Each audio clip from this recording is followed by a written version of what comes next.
ফুল, তোমার সৌন্দর্য কখনো কেউ কেড়ে নিতে পারবে না। গ্রামে আসার দ্বিতীয় দিন পর আমরা ভোর 6টায় বেরিয়ে পড়লাম হাঁটার উদ্দেশ্যে। কেননা ছোটোবেলায় যখন আমরা গ্রামের বাড়িতে আসতাম, ভোরবেলা সব কাজিনরা মিলে বের হয়ে পড়তাম হাঁটার জন্য।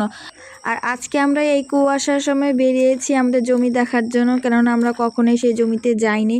আর আমি সেখানে গিয়ে তার পরিবেশ দেখে খুবই মুগ্ধ, কেননা গ্রামের এই মুহূর্তটা আমার খুব ভালো লাগে। কুয়াশা পড়ে গাছের পাতাগুলো ভিজে থাকে, দেখতে খুব ভালো লাগে। আর এই দেখতেই পাচ্ছেন আমাদের জমিটা বিশাল এরিয়া জুড়ে। আর আমি যে চিহ্ন দিয়ে বোঝাচ্ছি এইটুকুই হচ্ছে আমাদের জমি। এটা খুব লম্বালম্বিভাবে এবং বিশাল এরিয়া জুড়ে। এখানে হচ্ছে 2 ভাইয়ের জমি। আর সেখান থেকে আমাদের যতটুকু ঠিক ততটুকুতেই গরুকে খাওয়ানো যে ঘাস সে অন্য লোক চাষ করছে তাকে বর্গা দেওয়া হয়েছে। আর পাশেই ছিল চেয়ারম্যান বাড়ি, সেখানে গিয়ে তো আমি পুরাই অবাক। সেখানে উইদাউট সিজন এখানে আম গাছে আম ধরেছে, এটা খুবই অবাক একটা ব্যাপার। আর এখানে খুব ভোরবেলায় বাচ্চাটা পড়তে বসে, ওকে দেখে আমার ছোটোবেলার কথা খুব মনে পড়লো। আমিও যখন স্কুল কলেজে ছিলাম তখন আমি এরকম ভোরবেলা উঠে পড়াশোনা করতাম। আর এবারের উঠানে এরকম খুব সুন্দর একটা মেহেদি পাতা গাছ আছে, গাছটা দেখে তো আমার খুব ভালো লাগছে। গ্রাম অঞ্চলে প্রায় বেশিরভাগ বাড়িতে এরকম গাঁদা ফুলের গাছ, মেহেদি গাছ লাগানো থাকে। আর এখানে আর এই রাস্তাটা দেখে আমার খুব ভালো লাগছে, ঠান্ডা ঠান্ডা বাতাসে। আর এখানে একজন বাচ্চা স্কুলে যাচ্ছিল সাইকেল দিয়ে, দেখে আমার দোয়েল এগুলো তারার কথা খুব মনে পড়ছে, কেন তারাকে তার ভাই এরকম একটা সাইকেল দিয়েছিল স্কুলে যাওয়ার জন্য। আর এইখানে রাব্বি আমার মামাতো ভাই আমাদের সাথে এসেছে।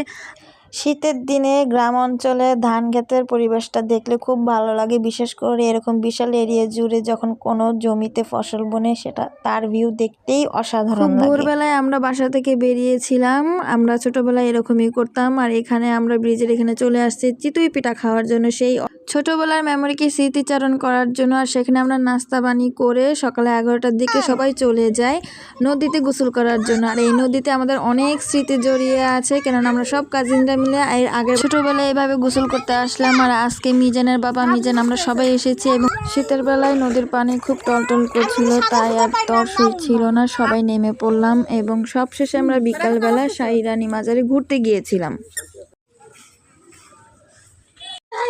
রাব্বিকে আমরা চালিয়ে উঠিয়েছি জলফি পাড়ার জন্য। আর ও জলফের সাথে জলফির বড় বড় ডালগুলো কেটে ফেলছিল, কেননা এটা জরুরি ছিল।